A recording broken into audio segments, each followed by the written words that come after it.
மேற்கு மாவட்டங்களை குறிவைக்கும் கூட்டணிகள் களம் யாருக்கு சாதகம் யாருக்கு சவால் என்பது குறித்து தான் பேச இருக்கிறோம். அரங்கில் நம்மோடு விருந்தினர்கள் இணைந்திருக்கிறார்கள்.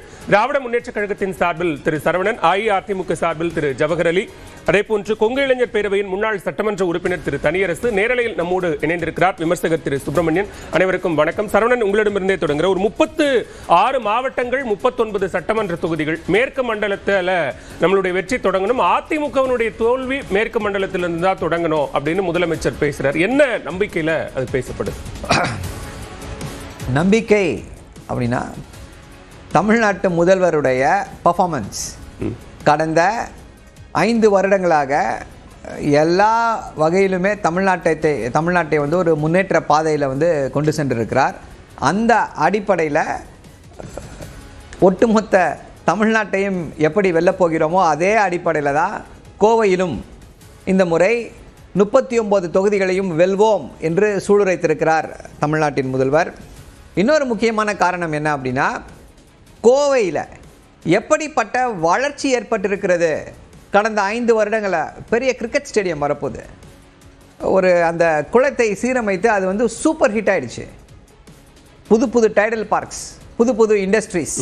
ஸோ இந்த அடிப்படையில் இதையெல்லாம் செய்திருக்கிறோம். அங்கே வந்து எல்லாருடைய வாழ்க்கையிலுமே மற்ற மாவட்டங்களை அல்லது மற்ற தொகுதிகளை காட்டிலும் ஒரு கூடுதல் கவனத்தை மேற்கு மண்டலத்துக்கு போட்டிருக்கோம் அப்படின்னு சொல்ல வரீங்களா? ஒரு ஈக்குவல் பெர்ஃபார்மன்ஸ் அப்படிங்கறதை தாண்டி கடந்த முறை 21ல மேற்கு மண்டலம் கொடுக்காத கையை இந்த முறை கொடுக்கணும் திமுக கூட்டணிக்கு அப்படிங்கிற ஒரு கூடுதல் உழைப்பு அந்த மண்டலத்தில் இருக்கு அப்படின்னு பார்க்கணும். அதாவது திமுகவை பொறுத்தவரை இந்த மண்டலத்தில் ஜாஸ்தியாக உழைப்போம், அந்த மண்டலத்தில் கம்மியாக உழைப்பெல்லாம் கிடையாது. எல்லா இடத்துலையும் ஒரே கடுமையான உழைப்பு தான். உழைப்பு. இதுதான் தமிழ்நாட்டின் முதல்வர், திமுக தொண்டர்கள், திமுக நிர்வாகிகள் எல்லாரும் இதைத்தான் செய்து கொண்டிருக்கிறோம். ஸோ அந்த அடிப்படையில் வந்து கண்டிப்பாக ஒரு பெரிய மாற்றத்தை அங்கே வந்து உருவாக்க முடியும். என்ன அப்படின்னா 10 வருடங்கள் இருந்துச்சு, 10 வருடங்களில் என்ன நடந்துச்சு, இப்போ 5 வருடங்களில் என்ன நடந்திருக்கு அப்படின்றத கோவை மக்கள் நன்றாக உணர்ந்திருக்கிறார்கள். அந்த மண்டலத்தில் இருக்கக்கூடியவர்கள் எல்லோரும் உணர்ந்திருக்கிறார்கள். ஒரு சின்ன எடுத்துக்காட்டு சொல்ல முடியும்.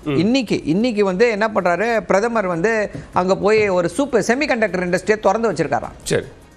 என்ன ஒரு ஏமாற்று வேலை, என்ன ஒரு துரோகம் தமிழ்நாட்டிற்கு. அந்த செமிகண்டக்டர் இண்டஸ்ட்ரி கோயம்புத்தூர்ல வந்திருக்க வேண்டிய அந்த செமிகண்டக்டர் இண்டஸ்ட்ரி, அதை 2024 தேர்தல் பரப்புரையில் தமிழ்நாட்டின் முதல்வர் சுட்டிக்காட்டினார்.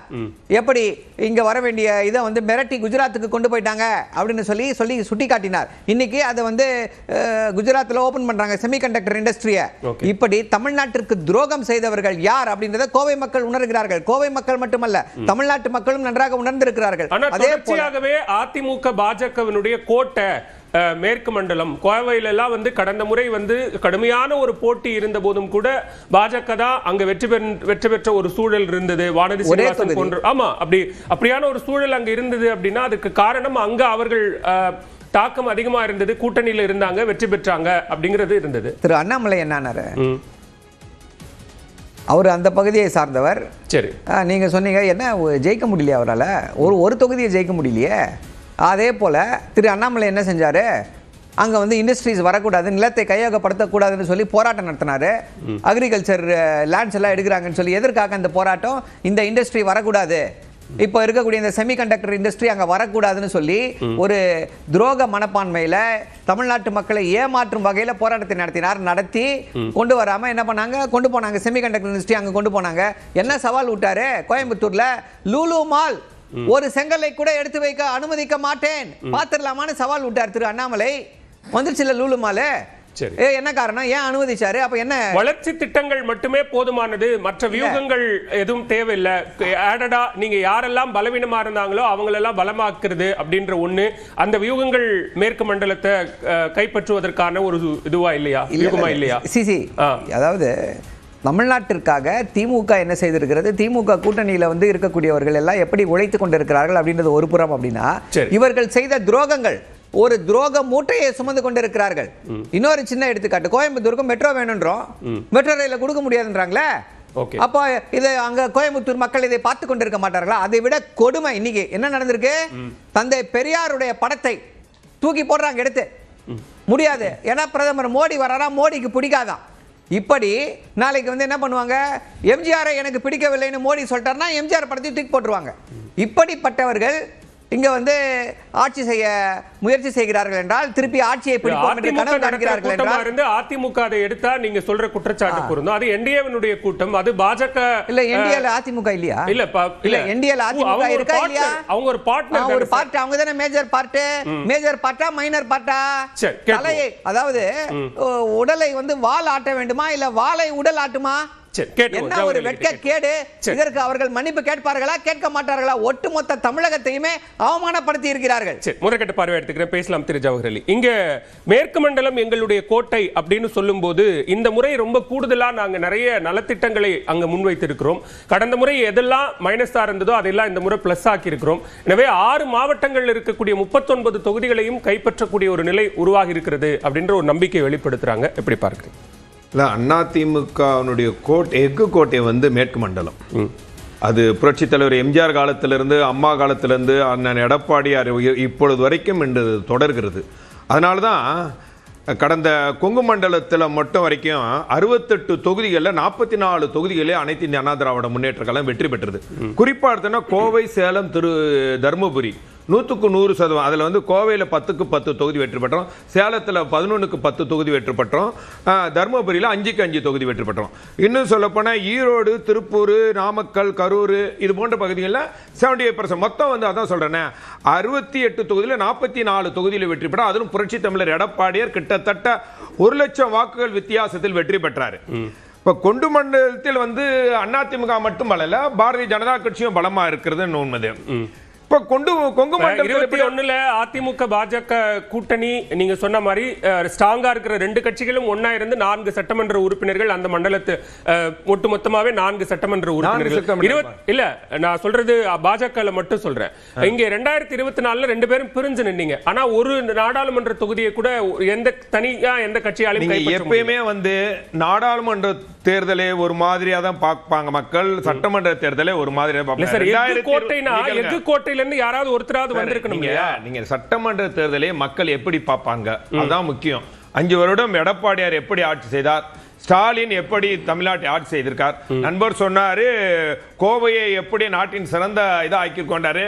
அவர் ஏதாவது ஒரு பட்டியல் போட சொல்லுங்க. ஆனா நான் பட்டியல் போட முடியும், என்ன நான் பண்ணிருக்கோன்ட்டு.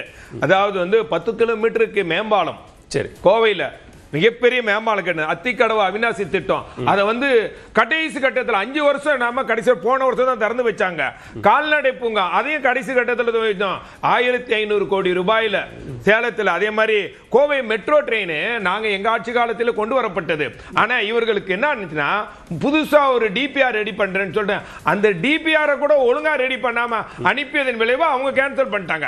இத வந்து மத்திய அரசு என்ன சார் சொன்னாங்க? என்ன சொன்னாங்க? மத்திய அரசு என்ன சொன்னாங்க? டிபிஆர் கிளீனா ஒழுங்கா அனுப்புங்க அப்படின்னாங்க. மக்கள் தொகை கணக்கெடுப்ப நீங்க வந்து புறநகர் பகுதி மக்களையும் சேர்த்து கணக்கெடுக்கணும், அதுதான் முறை.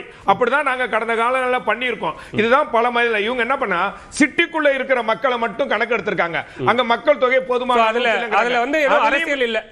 அதிமுக அந்த விவகாரத்துல எந்த அரசியலையும் பார்க்கல.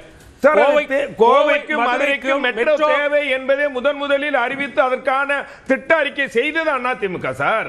நீங்க இவர்கள் வந்து எல்லா விஷயத்திலும் கோட்டையை விடுறது என்ன. இன்னும் சொல்ல போனா கோவை, சேலம், கரூர், போன்ற பகுதிகள் இன்றைக்கு மிகப்பெரிய வளர்ச்சி. நீங்க அங்க பாத்தீங்கன்னா கோவையா இருக்கட்டும், சேலமாக இருக்கட்டும், நாமக்கல்லா இருக்கட்டும், அங்க இருக்கக்கூடிய மேம்பாலங்கள் தமிழ்நாட்டில் இந்தியாவில் இருக்க மிகப்பெரிய ஸ்டேட் லெவல்ல, அதாவது என்ன உலக நாடுகளுக்கு மேம்பாலங்கள் வளர்ச்சி. இப்ப வளர்ச்சி பண்ணி நாங்க பண்ணது. இப்ப நீங்க என்ன பண்ணிருக்கீங்கன்னு சொல்லுங்க. இவங்க பண்ணன்னு சொல்றாங்களா?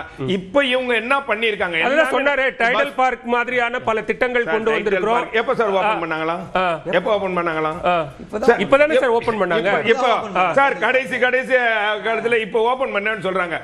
சார் அந்த கட்டமைப்பு நீங்க என்ன உருவாக்கிங்க, அந்த மக்களுக்கு என்ன வளர்ச்சியை கொடுத்திருக்கீங்க, வேலை வாய்ப்பை என்ன உருவாக்கியிருக்கீங்க. ஈரோடு மஞ்சள் ஏற்றுமதிக்காக மிகப்பெரிய அளவில் ஏற்றுமதி மண்டலத்தை உருவாக்கணும். நாங்க நீங்க என்ன உருவாக்கி இருக்கீங்க? ஒண்ணுமே இல்ல. வாய்த்தோட நீங்க இன்னும் சொல்ல போனா, நீங்க அந்த கோவை மக்கள் இன்றைக்கு தயாநிதி மாறன் என்ன பேசினார்னா, கோவை மக்கள் தங்களை ஊர்களை விட்டு மற்ற ஊர்களை எல்லாம் கெடுப்பாரு.